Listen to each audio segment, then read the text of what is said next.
I was left behind when I was at my lowest, but now that I've succeeded, they're trying to come back into my life. At 17, my family moved 2 states away, simply leaving a note. You'll figure it out. 12 years later, after I'd finally built a life without them, they reached out, hoping to reconnect. I walked into an empty house that day, a note on the kitchen counter, the cruelest words I'd ever read. You'll figure it out, it said. I searched for a reason, for what I might have done, convinced they were just tired of pretending to love me. The truth was they never had. At 13, my homemade birthday cake for my mom was dismissed as clumpy. At 15, I tutored my brother through his finals, enduring insults and slammed doors. At 16, I handed my entire paycheck to my dad for bills, only to be yelled at when I later mentioned it, after he'd called me useless. I was always useful, never loved. My parents and my brother, my only family, had packed up and left without a word. The landlord delivered the news a week later. They'd canceled the lease, and I had 7 days to vacate. I crashed with a friend for 3 nights before running out of options. Soon, I was sleeping in the storage unit I'd rented with my last few dollars. I snuck into the YMCA for showers, lived on peanut butter straight from the jar, and applied for jobs on public library computers, all while pretending everything was fine. Eventually, I landed a night shift as a diner server. The manager, gruff but fair, paid me cash until I could get an ID. She even let me nap in the break room once when exhaustion nearly took me down. I clawed my way forward, bought a prepaid phone, meticulously saved every receipt, devoured free YouTube tutorials on finance and goal setting. That first year I barely survived, but I made it. The turning point arrived when a diner regular offered me a temp job cleaning out office files. It paid 3 times my server wage. I seized the opportunity. That job opened doors, leading to another, then another. I learned fast, arrived early, and never stopped asking questions. By 22, I was freelancing full-time. By 25, I launched my own consulting business, starting with just me, a folding table, and a borrowed laptop. At 27, I managed 5 contractors, had my own office, and a client roster I once only dreamed of. And by 29, I was a bona fide millionaire. Not an influencer, not a social media facade, but genuinely wealthy with real savings, a retirement account, no debt, a paid-off apartment, and health insurance I could afford. The first time my bank app showed 7 figures, I broke down crying. Throughout those grueling years, my family never reached out, not once. I saw my brother pop up on a suggested friends list. He was married, still living in the state they vanished to. I stared at the screen, wondering if he ever told his wife about me, if he claimed I ran away, or if he simply said nothing. Sometimes, I still wonder if it would have been easier to hate them. But honestly, it was never hate. It was heartbreak. I'm in therapy now, determined to stay unbroken. I've compiled a list of people who saved me when they didn't have to. Coworkers, classmates, strangers who showed me what real support felt like. Last week, a podcast interview I did about family estrangement went viral, hitting 1 million views in 4 days. My inbox overflowed with messages of support, gratitude, and strangers telling me I'd given voice to their pain. Then one email caught my eye. Subject: You're still our daughter. It was from my mom. No apology, just a paragraph about hearing my side and suggesting we talk. Then another from my brother. We miss you. Can we fix this? I stared at the screen, then closed my laptop. I sat with the weight of it, wondering if healing meant looking back or moving forward. I didn't respond immediately. I needed time. My therapist, Melissa, advised waiting at least a week before making any decisions. Give yourself space to feel whatever comes up, she said. There's no rush. So I did. I focused on work, went to the gym, had dinner with friends, normal stuff. But those emails gnawed at me. I'd open them, reread them, close them again. My mom's message felt cold, clinical, like an email to a distant acquaintance. My brother's was shorter, yet somehow felt more genuine. I couldn't stop thinking about them. After 10 days, I decided to reply to my brother first. Simple. I wrote, "It's been 12 years. What changed?" I hit send before I could overthink it. His response came within the hour. He claimed the podcast made him realize what they'd done, that he was only 15 when they left, that he had no choice, that he'd always wondered about me, that he'd looked me up online a few times but lacked the courage to reach out, and that seeing my success made him proud. I didn't buy it, not entirely. If he'd been so concerned, Why wait until I was publicly successful? I asked him exactly that. His next email was longer. He admitted money was tight, their parents' business had failed, his wife was pregnant with their second child, and medical bills were piling up. My stomach dropped. There it was. The real reason. I didn't respond for another week. Then my mom sent a follow-up email with old family photos attached. Pictures of me as a baby, us at the beach when I was 5 or 6, Michael and me building a snowman. Happy moments that felt like they belonged to someone else's life. At the bottom, she wrote, we made mistakes. We want to make amends. I showed the emails to Melissa. She reminded me I was in control, that I could set boundaries, that I didn't owe them anything. But she also suggested closure might help me move forward, whether that meant reconciliation or a final goodbye. I nodded, but inside I felt torn. Part of me wanted to tell them to go to hell. Another part longed to understand why they left. And a tiny, stupid part of me still wanted their love. I decided to meet my brother first. Just him, no parents. We arranged a coffee shop in Chicago, halfway between us. I flew in that morning, checked into a hotel, and tried to calm my nerves. I almost canceled 3 times. But at 2 p.m., I walked into that coffee shop and saw him immediately. He looked older, heavier, with a receding hairline, but his eyes were the same. He stood awkwardly when he saw me. No hug. We sat across from each other like strangers, our coffees between us. The first 20 minutes were painful. Small talk about the weather, my flight, his drive. Then he started apologizing. Emma, I'm so sorry, Michael said, his voice cracking. I was just a kid. I didn't know they were planning to leave you until it was too late. I was too scared to stand up to them. I just listened, searching his face for deception. He seemed sincere, but I'd been fooled before. I asked the question that had haunted me for 12 years. Why me? Why was I the one left behind? He looked down at his coffee. They always saw you as the strong one, the independent one, the one who would be fine on your own. They thought you didn't need them as much as I did. They convinced themselves you'd be better off without them. It was the most ridiculous thing I'd ever heard. I told him about the storage unit, about weeks of peanut butter, about YMCA showers and night shifts at 17. His face crumbled. I didn't know, he whispered. They told me you had a plan, that you wanted to stay behind, that you were going to live with a friend's family, that you'd chosen to separate from us. All lies. By the end of our meeting, I wasn't sure what to think. He seemed genuinely remorseful. He showed me pictures of his wife and daughter, talked about his job as an accountant, asked about my business, and surprisingly, didn't directly ask for money. When we parted, he hugged me. I let him, but I didn't hug back. I just stood there, arms at my sides, feeling nothing. Back at my hotel, I called Melissa, telling her everything. She pointed out that while my brother seemed sorry, he was still framing himself as a victim rather than acknowledging his role in my abandonment. She was right. He'd been 15, not 5. Old enough to pick up a phone. Old enough to send an email. Old enough to check on me at some point in 12 years. That night, my mom called. I hadn't given her my number, so Michael must have. I almost didn't answer, but curiosity won. Her voice sounded older, raspier. She cried when I said hello, then launched into how proud she was of me, how she'd always known I would succeed, how special I was.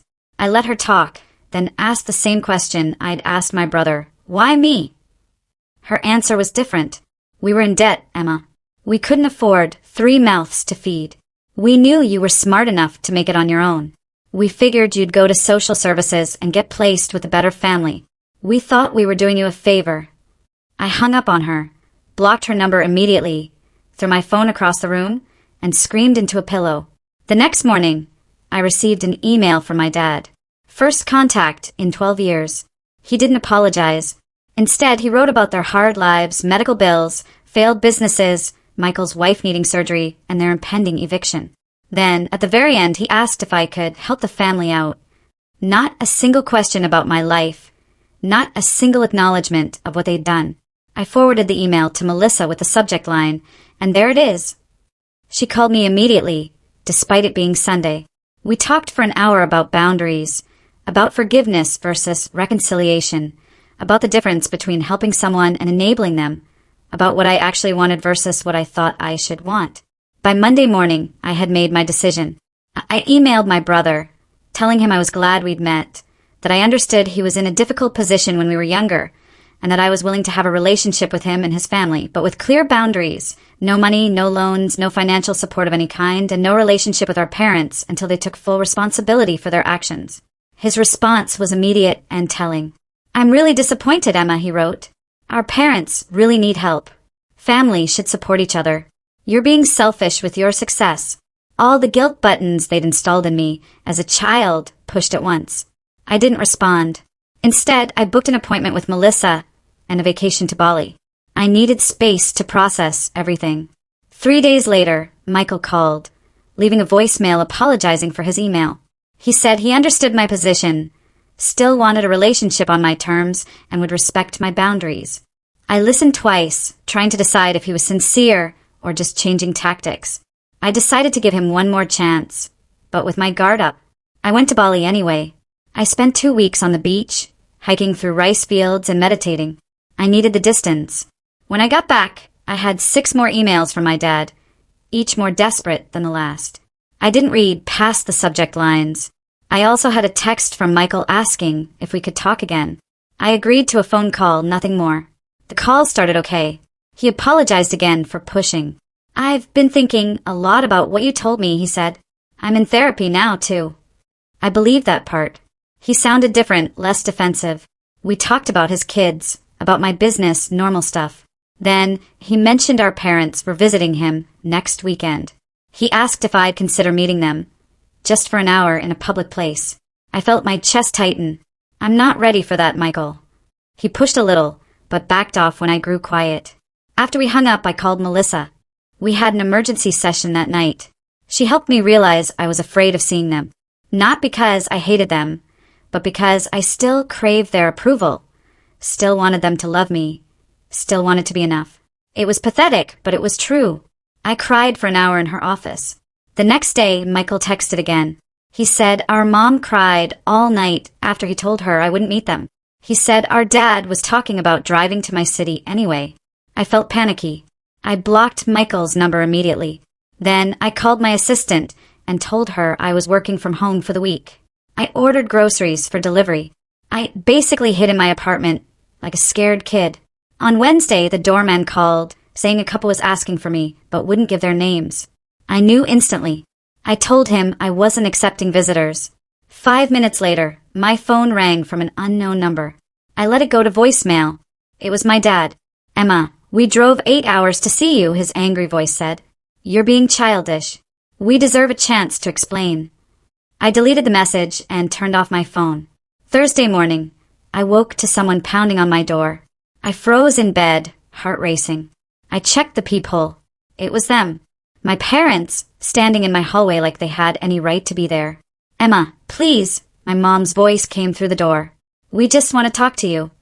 "We know you're in there," my dad added. "We love you. We're sorry." I didn't open the door. I sat on the floor with my back against the wall, shaking. Eventually they left. I called building security immediately, telling them not to let those people up again. The guard sounded concerned, asked if I needed police. "No," I said, "just don't let them up." Then I called Melissa. She came over on her lunch break, brought me a sandwich, and sat with me while I cried. She told me I had every right to set boundaries, that I didn't owe them a meeting, that what they were doing was harassment, not reconciliation. After she left, I got an email from Michael. He was furious. He said I'd humiliated our parents. He claimed they were staying in a cheap motel they couldn't afford because they were so desperate to see me. He mentioned his wife needed surgery next month and they were hoping I could help. He said I was being cruel. I didn't respond. Friday morning, I decided I needed to leave town for a while. I booked a flight to visit my friend Rachel in Portland. She was one of the people who'd helped me when I was homeless, letting me crash on her couch for a week when I had nowhere else to go. I trusted her completely. I was throwing clothes in a suitcase when my phone rang. Unknown number again. I ignored it. 10 minutes later, my doorman called. He said there was a woman downstairs having what looked like a medical issue, asking for me by name, claiming to be my mother. I felt sick. I told him to call an ambulance if she needed help, but I wasn't coming down. He sounded uncomfortable, but agreed. I finished packing and headed downstairs an hour later. I checked the lobby carefully before entering. No sign of them. I felt relieved, but also weirdly guilty. The doorman gave me a strange look as I passed. He told me the ambulance had come, that the woman had been having chest pains and had been taken to Memorial Hospital. I nodded and hurried out to my waiting Uber. At the airport, I got another call from Michael. I almost didn't answer, but something made me pick up. "Mom had a heart attack," he was crying. "She's in surgery. This is your fault for stressing her out." I hung up on him, called Melissa instead. She answered immediately. I told her what happened, asked if I was a terrible person. "Emma, listen to me," she said firmly. "You are not responsible for your mother's health. This feels like another manipulation tactic. Get on your plane and take care of yourself." I did. I spent the weekend with Rachel, told her everything. She remembered when my family abandoned me, remembered how broken I'd been. She was furious on my behalf. "They don't deserve a minute of your time," she said, pouring me another glass of wine. "Not after what they did to you." It felt good to have someone so firmly in my corner. Sunday night, I received an email from my dad. My mom was stable, had a stent put in, and would be released Tuesday. The email ended with, "She's asking for you. Don't you think you've punished us enough?" I showed Rachel. She rolled her eyes so hard I thought they might get stuck, telling me this was textbook guilt-tripping. I knew she was right, but a part of me still felt responsible. I flew home Monday, finding flowers outside my apartment door. The card read, "Please call us. We're staying at the Holiday Inn until Wednesday." No apology, no acknowledgement of boundaries, just another demand. I threw the flowers in the trash chute. Tuesday morning, I received a text from an unknown number. It was a photo of my mom in a hospital bed, looking pale and small. The message said she might not have much time left. "Do you really want to live with this regret?" I blocked the number, called Melissa. She suggested I take a social media break, change my number, maybe even stay with a friend for a while. I agreed. I called my assistant and told her I'd be working remotely for 2 weeks. I packed another bag. Before I could leave, my doorman called again. He said a young woman downstairs was asking for me with a small child. She claimed to be my sister-in-law. I felt cornered. These people wouldn't stop. I told the doorman to send her up. I decided to face this head-on. The woman who knocked on my door looked exhausted, with dark circles under her eyes, holding a sleeping toddler against her shoulder. "I'm Jenny," she said quietly. "Michael's wife. I came alone because I wanted to talk to you, without family drama." I let her in reluctantly, offered her water. She accepted gratefully. Jenny placed her sleeping daughter on my couch, tucking a blanket around her. Then she sat at my kitchen table and started talking. "I only learned about you 3 years ago," she admitted. "Michael told me you ran away at 17, cut contact with the family. I always thought it was strange, but never pushed. Hearing your podcast was a shock." I confronted him, and he finally admitted the truth. I just listened, not sure what to believe anymore. "I'm horrified by what they did to you," she continued. "I insisted Michael reach out, but I had no idea they were going to ask you for money. I'm embarrassed and angry about that. Yes, I do need surgery for a thyroid condition, but we have insurance. Your parents are the ones in financial trouble, not us." I asked her why she'd come. She looked me straight in the eyes. "You deserve to know the whole truth," she said. "Your parents have been telling everyone you abandoned the family, that you were mentally unstable, that you stole money from them before disappearing, that they spent years looking for you. All lies to cover what they'd done." I felt like I'd been punched. "How do you know this is true?" She pulled out her phone, showed me Facebook posts from years back, my mom asking for prayers to find her troubled daughter, my dad claiming I'd taken their savings before running away, posts about hiring private investigators, about checking homeless shelters, all carefully crafted to make them look like victims, all dated years after they'd abandoned me. Jenny apologized for being part of it, even unknowingly. She said she'd confronted my parents, too, that they'd admitted everything to her when she threatened to tell the whole family the truth, that they were desperate now because their lies were unraveling and my podcast had people asking questions they couldn't answer. Her daughter woke then, a cute little girl with curly hair. "This is Lily," Jenny said softly. "She's 3. I have another daughter on the way. I want my children to know their aunt, but only if you want that too. No pressure, no guilt. Just an open door if you ever choose to walk through it." After they left, I sat in my apartment for hours, processing. I called Melissa again, told her everything Jenny had said. She wasn't surprised. Abusers often control the narrative, she explained. They create alternate realities where they're the victims. She asked what I wanted to do now. I honestly didn't know. That night, I received another email from my dad. This one was different. Angry, threatening. It said if I told lies about them online, they would sue me for defamation. It claimed they had proof I'd stolen from them. It said they'd go to the media with their side if I didn't take down the podcast and issue a public apology. It said they expected financial compensation for the damage to their reputations. I forwarded it to Melissa, then to my lawyer, Marcus. He called me immediately.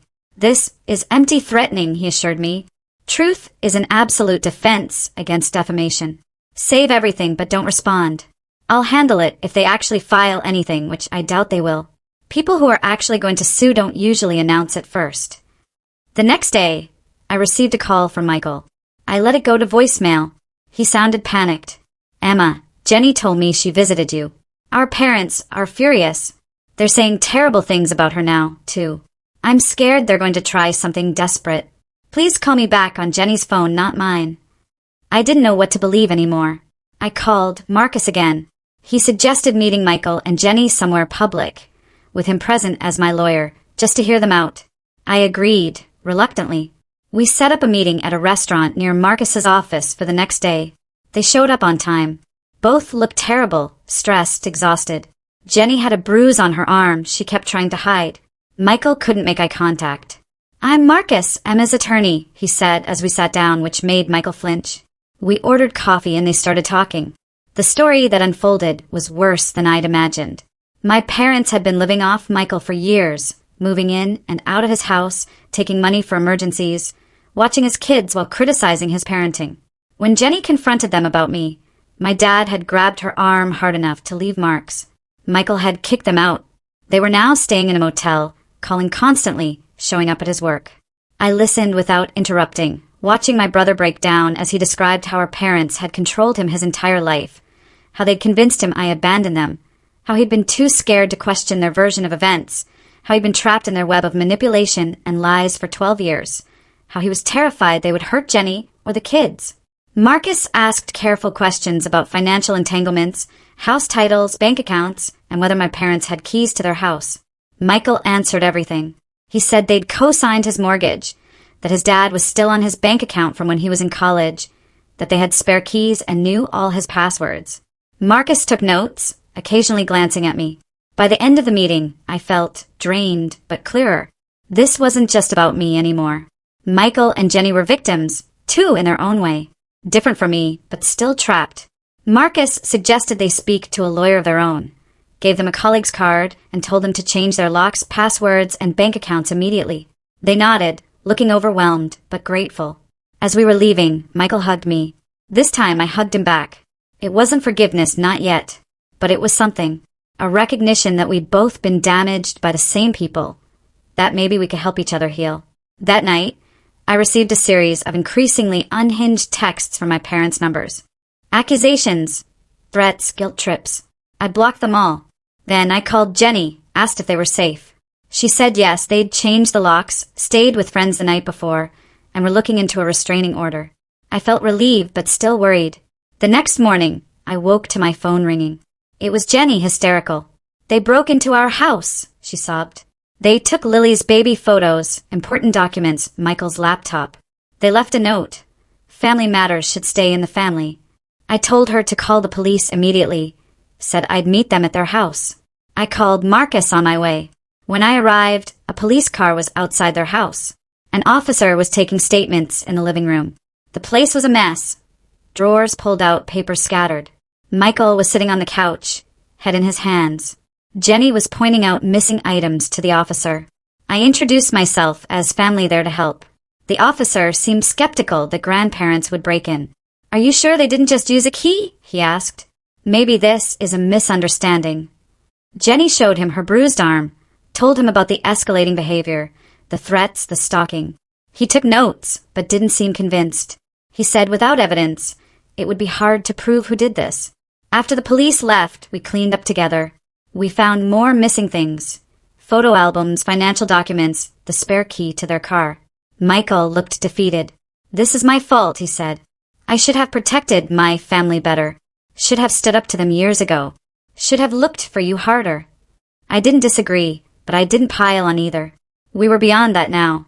Marcus arrived as we were finishing. He looked around grimly. He said this changed things, that we needed to document everything, that breaking and entering was a serious crime. He suggested we all stay somewhere else for a few days, that he'd help us file for emergency restraining orders in the morning. We nodded, too exhausted to argue. Jenny packed bags for them, while Michael and I secured the house as best we could, changed locks again, checked windows, discussed security cameras. It felt surreal, taking these precautions against our own parents, but also necessary. They'd crossed a line that couldn't be uncrossed. As we were leaving, Michael received a text from our dad. Just 3 words. We're watching you. He showed it to me, hands shaking. I took a screenshot, sent it to Marcus. Then I made a decision. I told them they were coming to stay with me. My building had security, cameras, a doorman who already knew not to let our parents in. They accepted gratefully. That night, the 4 of us ate takeout in my living room. Lily played with toys Jenny had packed. We talked quietly about next steps.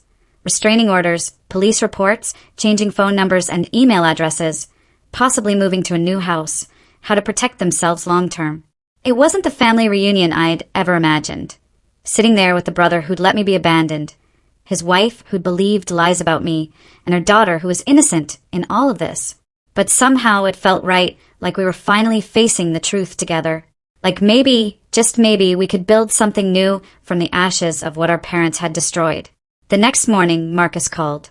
He said he'd filed emergency restraining orders for all of us, that we needed to appear in court next week to make them permanent. He also said he'd reported the break-in to a detective he knew who was taking it more seriously than the responding officers had. He advised we all stay together until this was resolved. I agreed. I called my assistant, told her I'd be working from home indefinitely, family emergency. She understood, rearranged my schedule.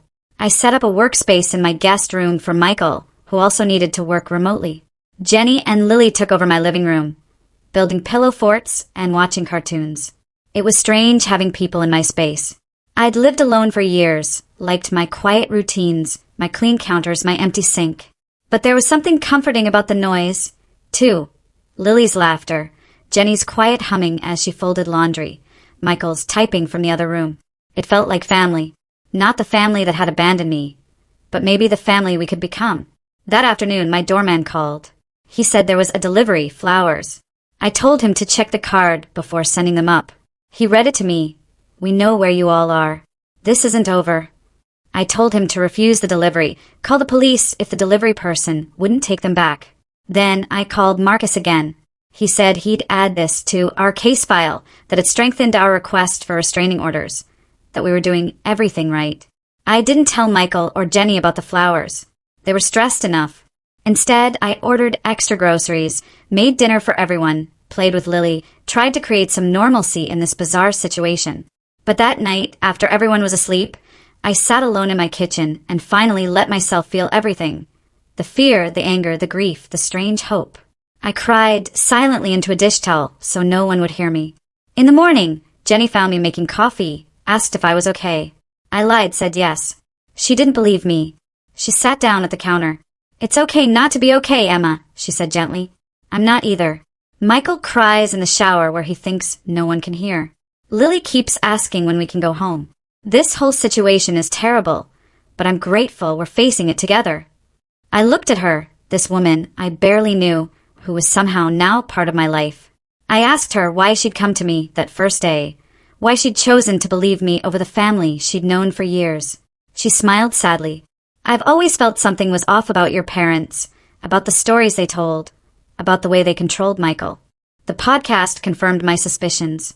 I couldn't let my daughters grow up thinking abandoning a child was ever acceptable. We hugged then, the first time. It felt awkward, but genuine, like the beginning of something. Not friendship, exactly. Not yet, but understanding, solidarity, a shared determination to break the cycle of mistreatment that had damaged us all. The next few days fell into a routine. Working, cooking, playing with Lily, checking in with Marcus, jumping at unexpected noises, flinching when phones rang. living in a strange limbo of domestic normalcy and underlying tension. We were safe but not at peace, together but still healing, family but still learning what that meant. On Friday, Marcus called with news. The detective had found evidence. Security footage from a gas station near Michael's house showed our parents' car parked there during the time of the break-in. The restraining order hearing was set for Monday. He was confident we'd get approved. We all felt relieved, but still anxious, still waiting for the next escalation. It came that night. A brick through Michael's car window in the parking garage. No note this time. No need for one. The message was clear. The building's security footage showed a man in a baseball cap, face carefully turned away from cameras. We couldn't prove it was our dad, but we all knew. We filed another police report, added it to our case file, and tried not to let Lily see how scared we were. Sunday night, we sat together making a plan for court.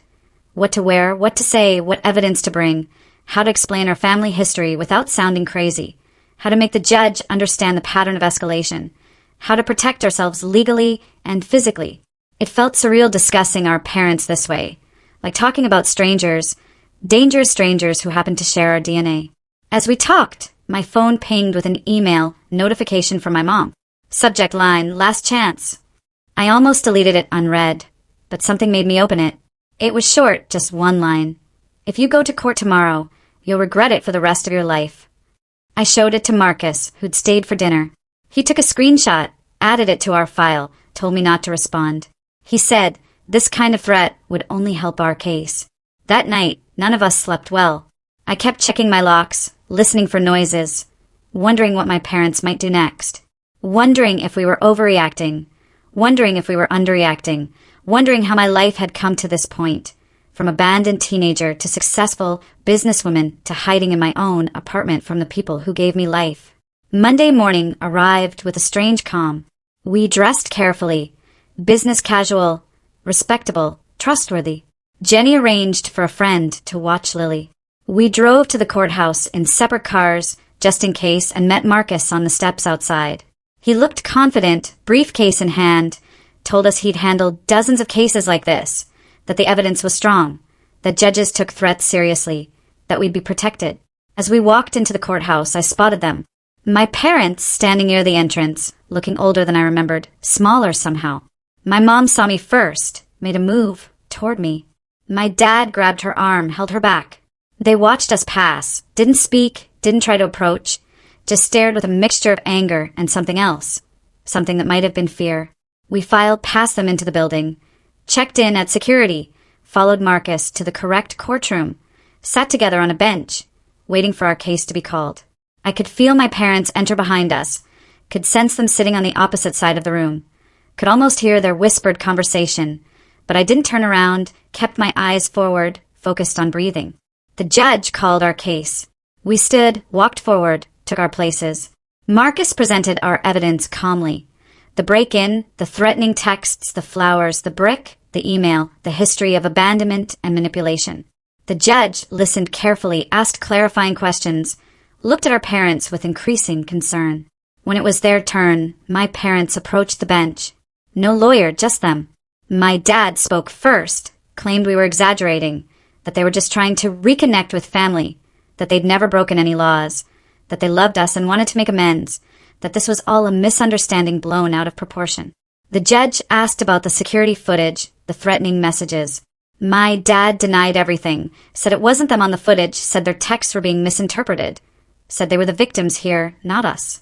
My mom nodded along, occasionally dabbing at her eyes with a tissue.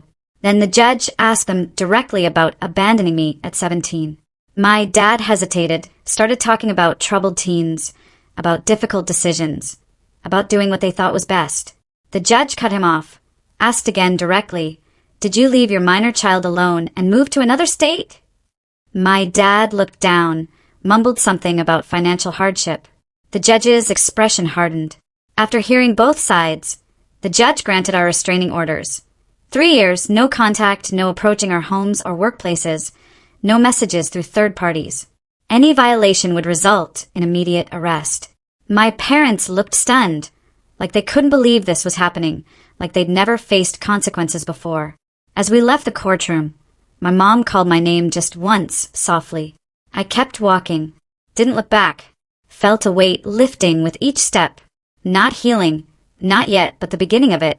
The first real boundary that couldn't be crossed without serious consequences. Outside, Marcus shook all our hands. He said we'd done well. Said the orders were solid. Said to call him immediately if there were any violations. Said he was proud of us for standing up for ourselves. We thanked him, feeling dazed but relieved, like survivors of a natural disaster, blinking in the sunlight. Michael hugged me on the courthouse steps, a real hug this time. "I'm sorry, Emma," he said, voice breaking. "For everything, for not protecting you then, for not finding you sooner, for believing their lies, for bringing this chaos back into your life." I hugged him back, told him we were going to be okay, that we had each other now, that we could build something new, something better. As we walked to our cars, I felt my phone buzz, a text from an unknown number. I almost didn't check it, but when I did, I felt a chill. It was a photo of Lily at her friend's house, playing in the backyard, unaware she was being watched. Below it, just 4 words, "This isn't over yet." I showed Michael the text immediately. His face went white. He called Jenny, who was already on her way to pick up Lily. I told them to meet us at my apartment.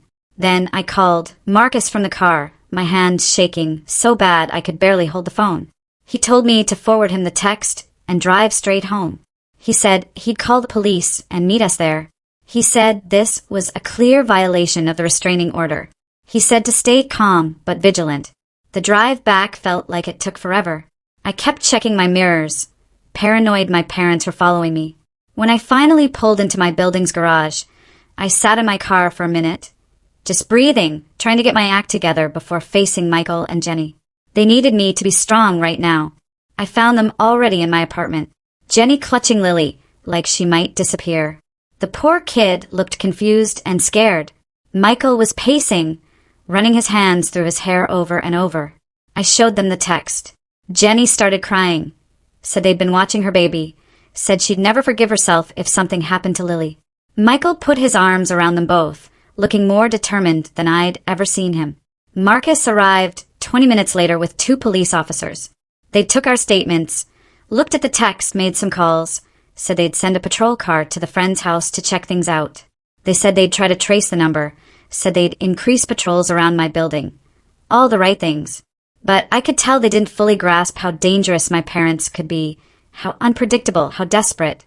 After the police left, we sat in my living room, trying to figure out next steps.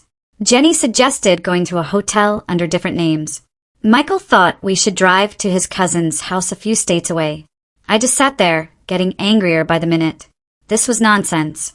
We'd done everything right, followed all the legal channels, got our restraining orders, and they were still terrorizing us, still controlling our lives through fear. I stood up suddenly. "I'm done running," I said. "Done hiding. Done letting them dictate how I live my life. They've already stolen my childhood. I'm not giving them my adulthood, too." Michael looked at me like I was crazy. "What are you planning to do?" I honestly didn't know yet, but I knew we couldn't keep living like this. That night, we took turns keeping watch while the others slept. I took the first shift, sitting by my living room window with all the lights off, watching the street below. Around 2 a.m., I spotted a car I recognized, my dad's old Buick. It circled the block 3 times before parking across the street. I took pictures with my phone, then woke Michael. We watched together as our dad sat in his car, just staring up at my building, not approaching, not violating the restraining order technically, just letting us know he was there, watching, waiting. In the morning, I sent the photos to Marcus. He said it was concerning, but not technically a violation since my dad stayed in his car, away from the building. He said to keep documenting everything. He said he'd talk to the detective again. I hung up feeling frustrated. The legal system had limits. Restraining orders were just pieces of paper. They couldn't stop someone determined to hurt you. Jenny and Michael decided to take Lily to a hotel for a few days, somewhere with interior corridors and good security. I helped them pack, hugged them goodbye, promised to check in every few hours. After they left, I sat in my empty apartment, feeling strangely calm, like I'd reached some kind of decision point, like I couldn't keep living in this limbo. I called Melissa, told her everything, asked her what she thought I should do. She was quiet for a minute, Then she asked me a question that hit me hard. What do you actually want from your parents? Not what I didn't want, not what I was afraid of, but what I actively wanted. I realized I'd never really thought about it that way. After we hung up, I made a list, what I wanted. 1. To live without fear. 2. To have a relationship with my brother and his family. 3. To stop feeling responsible for my parents' actions. 4. To be free of the past. Nowhere on that list was reconciliation with my parents. Nowhere was forgiveness. Nowhere was understanding why they did what they did. I just wanted to be free of them. That afternoon, I did something crazy. I emailed my parents. Just a short message. I know you're watching my building. I know you're not going to stop, so let's talk one last time. Tomorrow noon. The coffee shop on 8th Street. Just me. No police, no lawyers. After that, you leave us all alone forever. I hit send before I could change my mind. I didn't tell Michael or Jenny. Didn't tell Marcus or Melissa. This was something I needed to do for myself. I wasn't naive enough to think my parents would suddenly become reasonable people. But I needed to face them on my terms. Needed to say my piece. Needed to end this cycle once and for all. My dad replied within minutes. Just, we'll be there. No threats, no guilt trips, just confirmation. I spent the rest of the day preparing. Not physically, but mentally. Thinking about what I wanted to say, what I needed them to hear. What boundaries I needed to set. I slept surprisingly well that night. Like making a decision had lifted some weight off me. The next morning, I dressed carefully not to impress them. Just to feel strong, confident. I took an Uber to the coffee shop, arriving 15 minutes early. I chose a table in the back corner where I could see the door, but wasn't immediately visible from outside. I ordered a coffee I didn't really want. Just sat there waiting, surprisingly calm. They arrived exactly at noon, looking older than they had in court, more tired. My mom spotted me first, nudged my dad. They walked over slowly, like they were approaching a wild animal that might bolt. Sat down across from me without speaking. We just looked at each other for a long moment. These strangers who were my parents. These people who had shaped me in ways they'd never understand. I spoke first. I didn't call this meeting to reconcile, or to give you money, or to hear excuses. I called it to make you understand one thing. It's over. You've lost. Not just the court case. You've lost me, lost Michael, lost your grandchildren. Lost any chance at being part of our lives. And if you can't accept that, if you keep stalking us, threatening us, trying to force your way back in, I will destroy you. My dad started to interrupt. I held up my hand. I'm not finished. Then I pulled out my phone, showed them screenshots of all their threatening messages, the photo of Lily, the emails. I've sent copies to everyone in your lives, your siblings, your church, your neighbors, your employers. Everyone. Not yet. But I will if you contact any of us again. If you come near our homes. If you so much as mention our names to anyone we know. My mom started crying. We just want our family back. We made mistakes, but we deserve another chance. We're getting older and don't want to die alone. I looked at her for a long moment. You should have thought about that before abandoning your 17-year-old daughter. Before lying to everyone about what you'd done. Before breaking into Michael's house. Before threatening your own grandchild. My dad got angry then. You're ungrateful. You've always been difficult. You've turned your brother against us. You owe us for raising you. I just laughed. Actually laughed in his face. Do you really think you're entitled to gratitude for doing the bare minimum as a parent for 17 years before abandoning me completely? Do you think your parenting was so stellar that I should be thanking you for it? He didn't have an answer for that. Just sat there red-faced and silent. My mom was still crying, but I felt nothing. No guilt, no sympathy, just a cold clarity that these people were never going to change, never going to take responsibility, never going to be the parents I deserved. I stood up to leave. This is your last warning. Next time you violate the restraining order, I won't just call the police. I'll make sure everyone you know understands exactly what kind of people you really are. I have the resources to make your lives very difficult if you force my hand. I don't want to do that, but I will to protect my family. My real family. Michael, Jenny, Lily, the people I choose. As I walked away, my mom called after me. Do you really hate us that much? I stopped, turned around. I don't hate you. I feel nothing for you. You're strangers to me now, and that's your loss, not mine. I walked out of that coffee shop feeling lighter than I had in years. I called Michael from the sidewalk, told him everything. He was upset at first that I'd met them alone, then concerned they might retaliate, but mostly he seemed relieved that someone had finally stood up to them directly. He said he wished he'd had the courage to do it years ago. I went back to my apartment, packed a bag, decided to join Michael and his family at their hotel for a few days, just to be safe. When I got there, Lily ran to hug me. "Auntie Emma," she called for the first time. I almost cried. Jenny hugged me too, said she was proud of me, said she hoped I'd finally get some peace. Michael just squeezed my shoulder. No words needed. We spent the next few days in a weird limbo, waiting for my parents to make their next move, checking our phones constantly, jumping at unexpected noises, but nothing happened. No calls, no texts, no emails, no sightings of their car, just silence. After a week, Michael and Jenny decided to go home, changed all their locks again, installed security cameras, made plans to put their house on the market, and started looking at places closer to my city. I went back to my apartment, too. Back to work. Back to something like normal life. 2 weeks passed, then a month. Nothing from my parents. Marcus checked in regularly. He said the detective had confirmed they'd returned to their home state.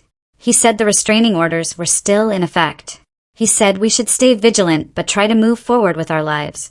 Slowly we did. Michael found a new job in my city. Jenny enrolled Lily in preschool. They bought a house 20 minutes from my apartment. We had dinner together every Sunday, started building new traditions, new memories, a new kind of family, based on choice rather than obligation. I kept expecting to feel something about my parents. Grief, maybe, or guilt, or anger. But mostly I felt relief. Like I'd finally put down a heavy weight I'd been carrying since I was 17. Like I could finally focus on the future instead of the past. 6 months after the coffee shop confrontation, I received a letter forwarded through Marcus, so my address stayed private from my mom. I almost didn't open it, almost threw it away unread. But curiosity won out. It was short, just a few paragraphs.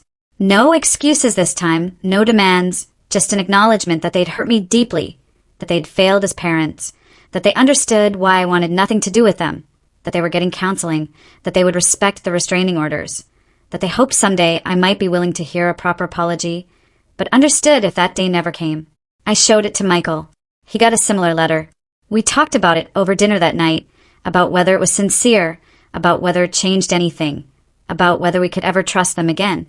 We didn't reach any conclusions, just agreed to take it one day at a time, to prioritize our healing, to protect the family we were building.